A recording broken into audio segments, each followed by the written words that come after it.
Olá, saudações a todos, sejam todos bem-vindos, meus desejos de muita paz. Continuando os estudos do livro Missionários da Luz, nós estamos vendo no capítulo 13º, Reencarnação. Paramos na semana passada num ponto em que permanecem ali no processo para ligação do espírito Segismundo, né, no novo corpo que ele vai receber ali, as indagações de André Luiz sobre todo esse processo, as respostas e as explicações do Alexandre, junto com os outros espíritos que estão ali do grupo, né, os técnicos, todos nessa preparação do espírito para que ele possa receber um novo corpo, ali ser religado ao corpo. E aí eles estão aqui nos trabalhos finais, praticamente, de todo o preparo do Segismundo. Ele vai, como se eles explicam aqui para nós, como se tornando ali, como comparação, como uma criança, né, no corpo físico. Ele vai encolhendo, ele vai sendo... vai entorpecendo ali as suas lembranças, a sua lucidez, e como eles relatam, parece que ele vai se tornando uma criança também, em espírito. Todo esse processo é necessário, né, como nós já vimos, e André Luiz está acompanhando tudo isso com muita atenção, fazendo muitas perguntas, esclarecendo muitas dúvidas, que são importantes para nós, no estudo, também entendermos essas dúvidas que são esclarecidas. Então, vou continuar a leitura do ponto em que nós paramos. André Luiz fala assim: a explicação não podia ser mais lógica. O que vimos, porém, com Segismundo, perguntei, é regra geral para todos os casos? Então, o que ele quer saber agora? Que esse processo todo que eles estão acompanhando, que está sendo dado ali, né, no caso, na atenção do caso Segismundo, se isso vale para todos os casos de reencarnação. Essa é a pergunta do André Luiz. Aí o Alexandre responde: de modo algum, respondeu o instrutor, atencioso.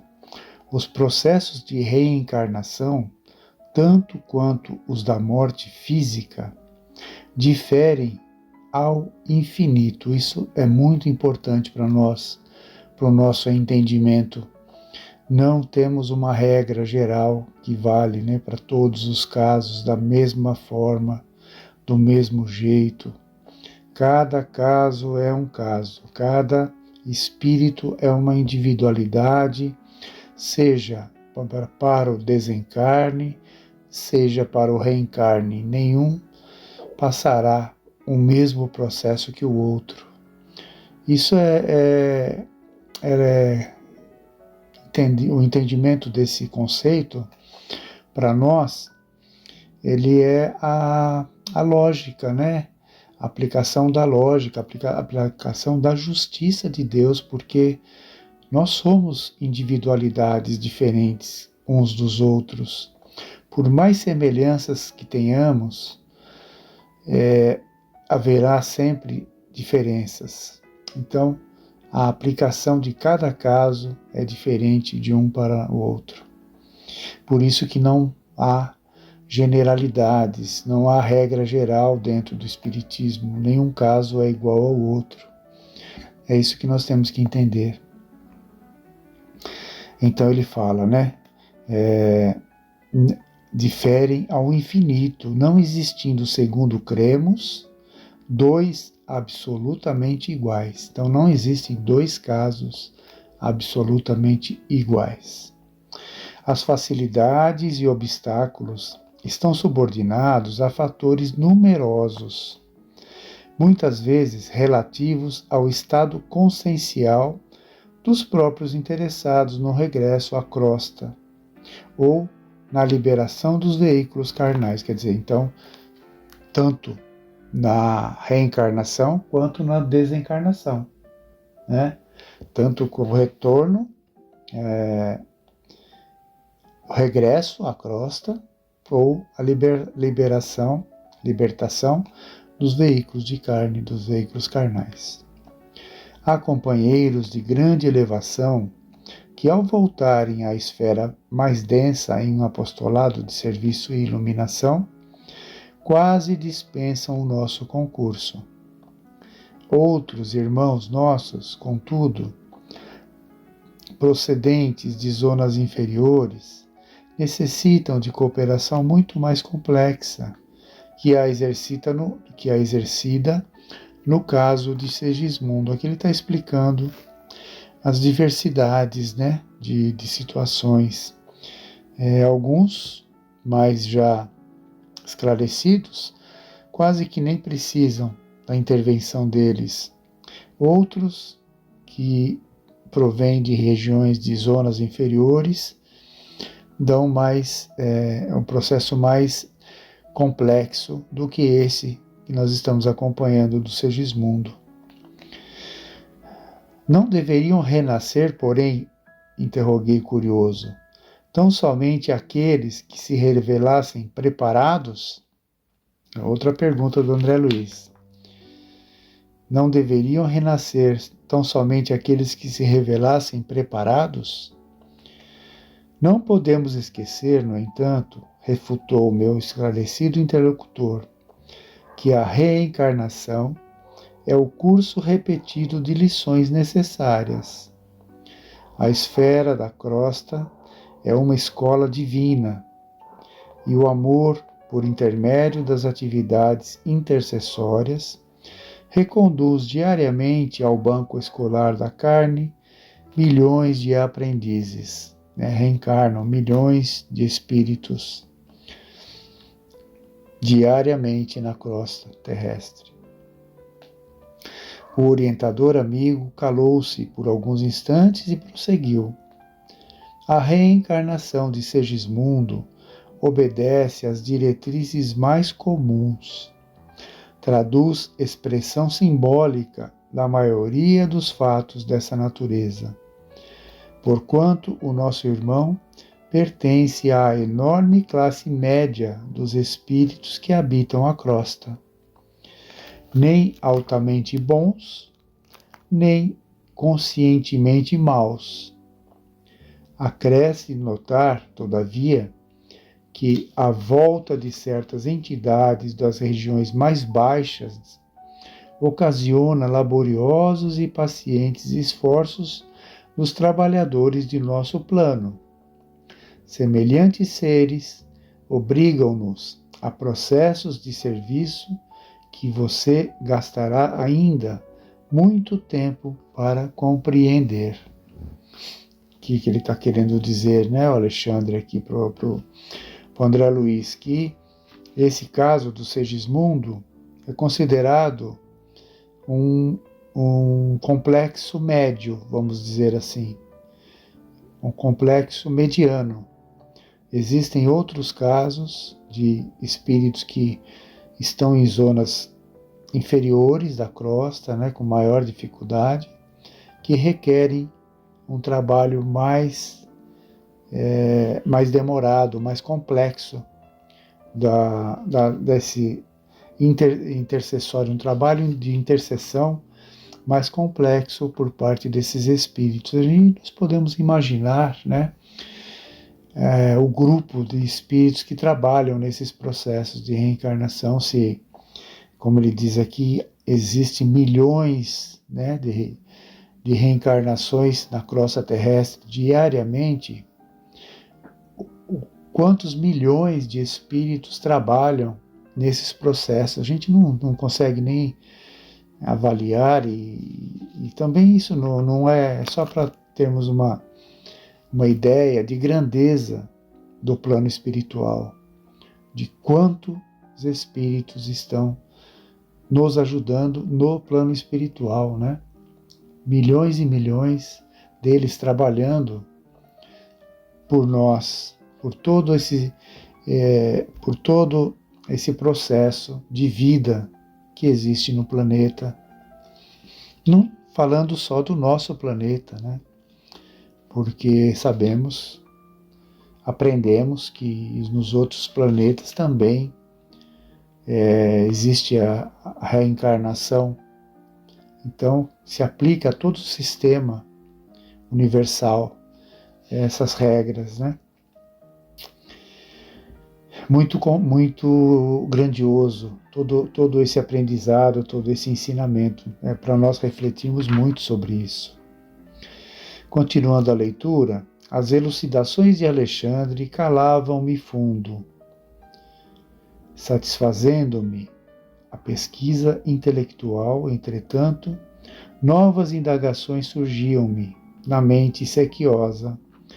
Foi então que, premido por intensa e legítima curiosidade, perguntei respeitoso: o auxílio que vemos atingirá, porventura, a todos? Aqui nos encontramos num lar em bases retas, segundo sua própria afirmação.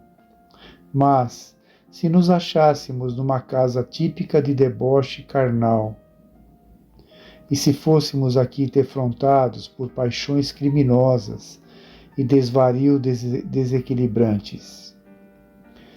O instrutor meditou gravemente e redarguiu: André, o diamante perdido no lodo, por algum tempo, não deixa de ser diamante. Assim também, a paternidade e a maternidade, em si mesmas, são sempre divinas. Em todo lugar desenvolve-se o auxílio da esfera superior, desde que se encontre em jogo o trabalho da vontade de Deus. Entretanto, devemos considerar que, em tais circunstâncias, as atividades de auxílio são verdadeiramente sacrificiais. As vibrações contraditórias e subversivas das paixões desvairadas da alma em desequilíbrio comprometem os nossos melhores esforços. E, muitas vezes, nessas paisagens de irresponsabilidade e viciação, para ajudar em obediência ao nosso ministério, devemos, antes de tudo, lutar contra entidades monstruosas, dominadoras dos círculos de vida dos homens e das mulheres que, imprevidentemente, escolhem o perigoso caminho da perturbação emocional, onde tais entidades ignorantes e desequilibradas transitam.